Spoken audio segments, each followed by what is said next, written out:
నమస్తే.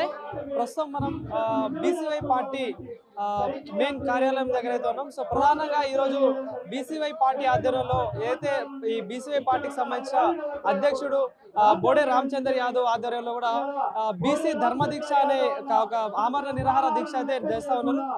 సో దీనికి ప్రధానంగా ఒక 5 డిమాండ్లతో అయితే ఈ దీక్ష అనేది నిర్వహిస్తా ఉన్నారు. సో మరి దీనికి సంబంధించి బీసీవై పార్టీ నాయకులు అందరితో కూడా మాట్లాడే ప్రయత్నం చేద్దాం. సో ప్రధానంగా ఏ అంశాలపై ఈ దీక్ష అనేది చేస్తా ఉన్నారు దాని గురించి. అన్న నమస్తే. సో మీ అధ్యక్షుడు రామచంద్ర యాదవ్ గారు అయితే ఆమరణ నిరాహార దీక్ష చేస్తా ఉన్నారు. సో బీసీల ప్రధాన అంశంతో సో ఏంటంటే ప్రధాన డిమాండ్లు ఏంటి, ఈ దీక్ష చేయాల్సిన అవసరం ఏంటి? మా రామచంద్ర యాదవ్ గారు పార్టీ పుట్టినప్పటి నుంచి కూడా 2.5 సంవత్సరాలు అవుతుంది.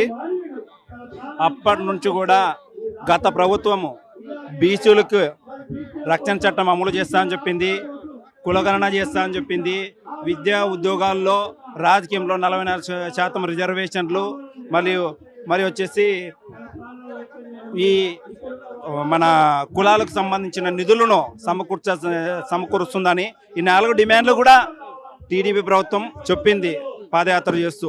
ఈ హామీలు నెరవేర్చాలని చెప్పేసి మా పార్టీ అధినేత కూడా గతంలో బీసీ సింహగర్జన అని చెప్పేసి ఇదే మంగళగిరి దగ్గర ఉన్నటువంటి మన యూనివర్సిటీ దగ్గర ఒక ప్రాంగణంలో బీసీ సింహగర్జన ఏర్పాటు చేసి డిమాండ్లు నెరవేర్చాలని చెప్పేసి ఒత్తిడి తీసుకురావడం జరిగింది. మరియు మా పార్టీ అధినేత రామచంద్ర యాదవ్ గారు కూడా ఈ 5 డిమాండ్లకు మార్చి 31 వరకు డెడ్లైన్ విధించారు. అయినా కూడా ప్రభుత్వానికి ఏమాత్రం చీమ కుట్టినట్లు లేదు. వెంటనే దశల వారీగా మేము ఏప్రిల్ 1 నుంచి 10 వరకు రిలే నిరాహార దీక్షలు, కలెక్టర్లకు వినతి పత్రాలు, ధర్నాలు, రాస్తారోకలు కూడా నిర్వహించాము. అయినా కూడా ప్రభుత్వం ఏమాత్రం స్పందించట్లేదు. కాబట్టి రామచంద్ర యాదవ్ గారు ఈ రోజున ఈ 5 డిమాండ్లు పెట్టుకొని ఈరోజు నిరాహార దీక్ష చేస్తున్నారు. ఖచ్చితంగా 5 డిమాండ్లు ధర్మంగా ప్రభుత్వము ఏ హామీలైతే పాదయాత్రలు చెప్పిందో ఆ హామీలను వెంటనే నెరవేర్చాలని చెప్పేసి డిమాండ్ చేస్తూ రాష్ట్రంలో ఉన్నటువంటి బీసీలో ప్రతి ఒక్క కులాలకు సంబంధించిన వాళ్ళ సంఘాలకు సంబంధించిన వాళ్ళందరూ కూడా మద్దతు తెలియజేస్తున్నారు. ఇతర రాష్ట్రాల నుంచి కూడా వస్తున్నారు. అంతేకాకుండా కొంతమంది బీసీ గర్జన లైవ్ ప్రోగ్రాం కూడా మంత్రులు, ఎమ్మెల్యేలు కూడా చూస్తున్నారు.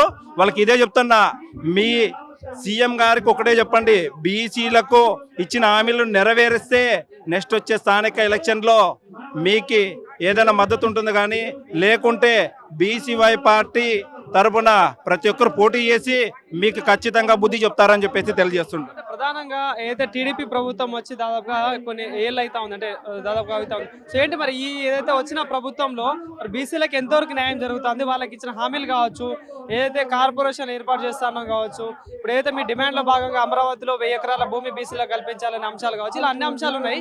సో ఈ ప్రభుత్వం ఎంతవరకు దాన్ని చేస్తూ ఉంది అన్న? గత కొన్ని సంవత్సరాల నుంచి పార్టీలు ఉన్నాయి. బీసీలకు ఏమాత్రం న్యాయం చేయట్లేదని బీసీలు అందరూ తెలుసు. ఏదో ఒక పార్టీ వస్తే ప్రధానమైన 2 పార్టీలే ఉండేది ఇక్కడ. ఈ 2 పార్టీలు లేకపోతే వైఎస్ఆర్, లేకపోతే కమ్మోళ్ళకి లేకపోతే రెడ్డోళ్ళకి ఓటు వేయాల్సిందే. లేకపోతే నోట కొత్తడానికి ఎవరికి తెలియదు. గ్రామీణ ప్రజలు మొత్తం కూడా ఏమంటే వాళ్ళకి ఏదో హామీలు ఇస్తే హామీలు మనకి నెలసరి డబ్బులు వస్తాయని చెప్పేసి, ఉచిత పథకాలు వస్తాయని చెప్పేసి ఆశతో ఓట్లు ఇస్తున్నారు తప్ప ఇప్పుడు పూర్తిగా రామచంద్ర యాదవ్ అన్నగారు చెప్పినటువంటి డిమాండ్లో ప్రతి ఒక్క గ్రామంలో విస్తరించాయి. వాళ్ళు కూడా ఎవరు కోటలు వేయాలి, ఎవరికి వేయకూడదు అనేది వాళ్ళకి తెలుసు. మరియు ముఖ్యంగా మన రాజధాని ప్రాంతంలో 1000 ఎకరాలు కేటాయించాలనేది, బీసీలకు 1000 ఎకరాలు కేటాయించాలని మైండ్ డిమాండ్ పెట్టారు. ఈ భూమి కూడా బీసీలతోనే తీసుకుపోయిండేదే. కాబట్టి మాకు 1000 ఎకరాలు కేటాయించాలని చెప్పి ప్రత్యేకమైన డిమాండ్ పెట్టాము. ఖచ్చితంగా నెరవేర్చాలి. రేకోకుంటే రాష్ట్ర వ్యాప్తంగా ఉన్నటువంటి అన్ని కుల సంఘాలు, ఎస్సీ, బీసీ, మైనార్టీలందరూ కూడా మీకు ధర్నాలు కానీ లేకపోతే ఏదో విధంగా నిరసన కార్యక్రమాలు చేయడానికి సిద్ధంగా ఉన్నారు. జనసేన పార్టీ తరఫున కావచ్చు, టీడీపీ పార్టీ తరఫున ఎట్లా జరుగుతుంది? పాలన పరంగా చూసుకుంటే ఏంటంటే అసలు బీసీలకు కావచ్చు, పేద ప్రజలకు ఇచ్చిన హామీల విషయంలో కావచ్చు, ఎట్లా నడుస్తుంది అసలు? ఇప్పుడు వచ్చేసి వీళ్ళు తప్పుడు హామీలు ఇచ్చి అధికారంలోకి వచ్చారు. ఇది అందరికీ తెలుసు. పక్క రాష్ట్ర ప్రజలను కూడా అడిగినా చెప్తారు. మీరు జనసేన పార్టీకి వచ్చేసరికి ఆయన మొదట్లో ఒక విధంగా మాట తీరు ఒక విధంగా ఉంది. ఇప్పుడు వచ్చిన తర్వాత ఆయన చంద్రబాబు నాయుడు గారు లేకపోతే లోకేష్ గారు కాళ్ళ కింద తొత్తులాగా మారిపోయారు. కాబట్టి ఈ రెండు పార్టీలు కూడా ఏం చేయలేని పరిస్థితిలో ఉన్నాయి. రాష్ట్రంలో ఉన్న ప్రతి ఒక్కరికి కూడా ఏ పార్టీ ఏం పని చేస్తుందని ప్రతి ఒక్కరు గమనిస్తున్నారో. ఇప్పుడు సోషల్ మీడియా ఉంది కాబట్టి ప్రతి ఒక్కటి గమనిస్తున్నారు. కాబట్టి ఈ రెండు పార్టీలకి ఎవరు కూడా మద్దతు ఇచ్చే ప్రసక్తి లేకుండా ఉంది. బీసీవై పార్టీ అంటే బీసీల తరఫున కావచ్చు, పేద ప్రజల తరఫున కొట్లాడుతా ఉన్నారు. సో ఏంటంటే ప్రజలు నమ్మేటట్టు ఉందా రాబోయే ఎలక్షన్లో? సార్, గతంలో పార్టీ పెట్టిన తర్వాత 60-70 నియోజకవర్గాల్లో సింగల్గా పోటీ చేసింది. మా రామచంద్ర యాదవ్ అన్న గారిని టీడీపీ వాళ్ళు మబ్బు పెట్టినా కూడా మరి పోటీ చేసినటువంటి అభ్యర్థులు కూడా మబ్బు పెట్టారు. అయినా కూడా ఏ మాట ఇవ్వకున్నట్ల గట్టిగా పోటీ చేయడం జరిగింది.